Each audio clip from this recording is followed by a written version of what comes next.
support. Need not to support. Please kindly take your seat. Kindly take your seat. Kindly take your seat. I will. No, please, but kindly. आपने kindly take your seat. शून्यकाल अवसर पर जो बोलने का अवसर प्रदान किया उसके लिए धन्यवाद।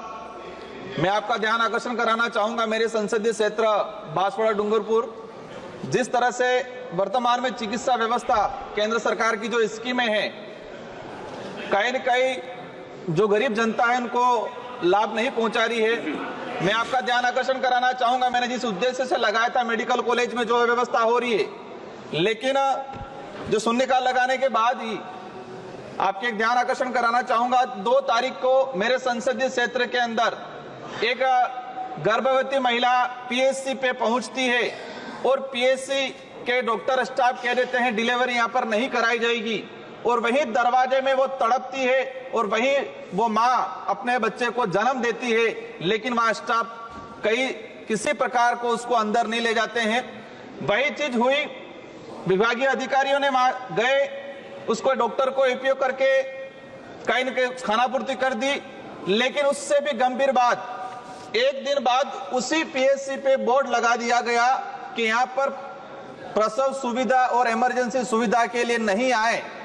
एक तरफ पूरे देश में हम महिलाओं के सम्मान की बात करते हैं। राजकुमार जी, ये स्टेट सब्जेक्ट है सर, जिसमें केंद्र सरकार की जो स्कीमें हैं, मैं उसको लेके मैंने इसलिए बता दिया था। केंद्र सरकार एनएचएम में पैसा देती है, मैं इसलिए मैंने कहा था कि लेकिन ये इशू जो आया है, क्या डिमांड है, ये जो इशू आया है, आज आयुष्मान भारत योजना चल रही है, हमारा गुजरात से सटा हुआ इलाका है, वहां पर मजदूरी के लिए लोग आते हैं, लेकिन गुजरात के अंदर प्राइवेट हॉस्पिटल हो या सरकारी हॉस्पिटल हो, विशेषकर प्राइवेट हॉस्पिटलों में जो इलाज के दौरान डेथ हो जाती है, ऐसे कई इशू आए हैं कि इलाज के दौरान मृत्यु हो गई, लेकिन वो बॉडी लेने के लिए, वो मृत शरीर लेने के लिए 2-2, 3-3 दिन तक तरसते हैं। इसमें आपकी मांग क्या है? मांग क्या है? मेरी मांग यही है कि जो स्कीमें हैं फास्ट तरीके से कागजों में दौड़ रही है, जोरदार तरीके से, लेकिन धरातल पे इम्प्लीमेंट नहीं हो रही है। मेरे वहां बांसवाड़ा और डूंगरपुर दोनों जगह मेडिकल कॉलेज है, मेडिकल कॉलेज में वहां न्यूरोलॉजिस्ट नहीं है,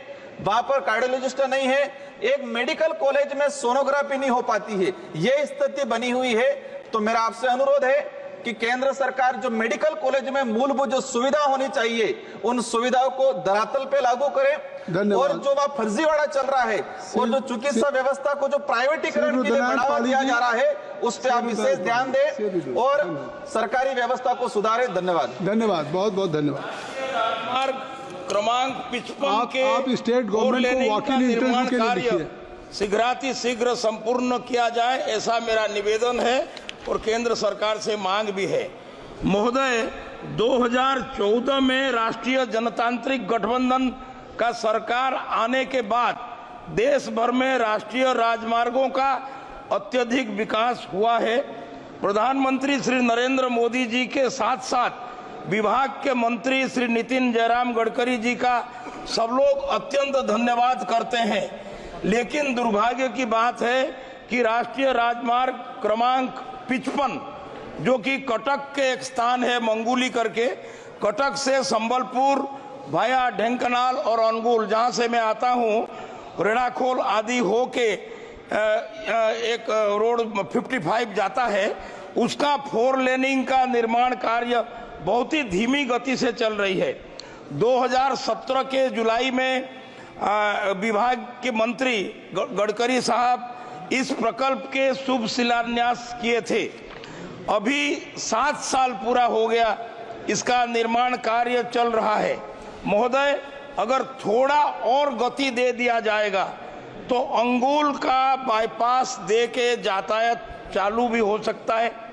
इससे भी काफ़ी दिक्कतें बहुत ही मात्रा में कम हो जाएगी।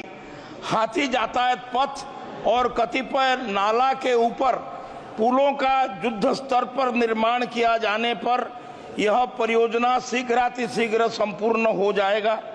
मेरा सरकार से विनम्र निवेदन है कि इस कार्य में और विलंब को सहन न किया जाए। किसी भी स्तर में किसी भी कारण कोई भी विलंब को कतई बर्दाश्त न किया जाए। अगर विलंब हो गया है तो ढेंकनाल टाउन के पास कॉलेज बाईपास है, वहाँ एक अंडरपास बना दिया जाए। धन्यवाद। Shri Gajendra Singh Patel, Shri Gajendra Singh ji Patel.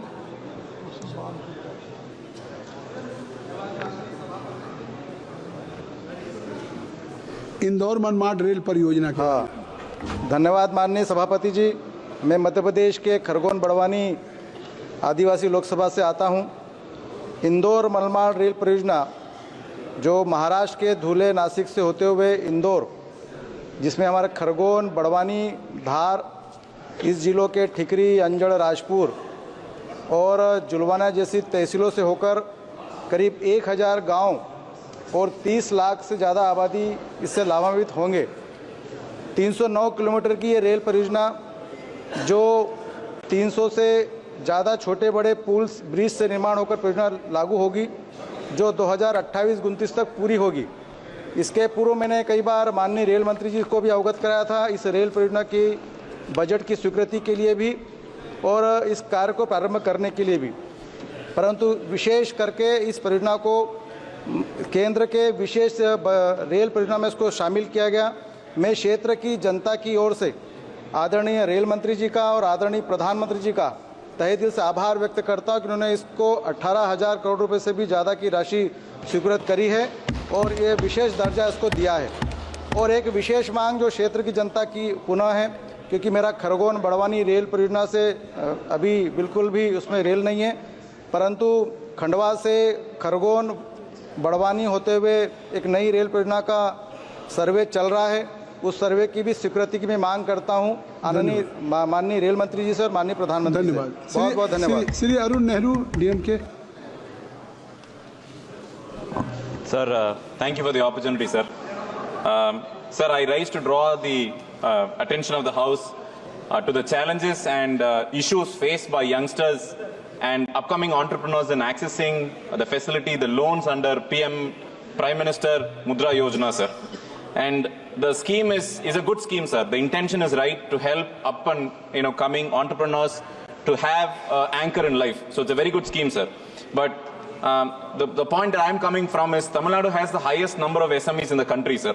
So wherever I go into the constituency, sir, there are a number of loan applications. The largest number of loan applications Tamil Nadu has already applied, sir. It is also has the highest amount of rejection rates, sir.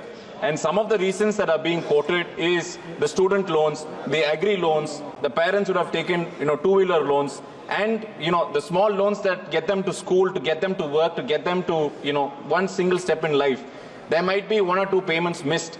And what happens is it comes and reflects back into the CIBIL system, which the banks were obviously mandated by RBI to look into the different issues, sir. But I also ask the Honorable Finance Minister to give the breakdown on the applications received, the applications approved, rejected, or put on hold.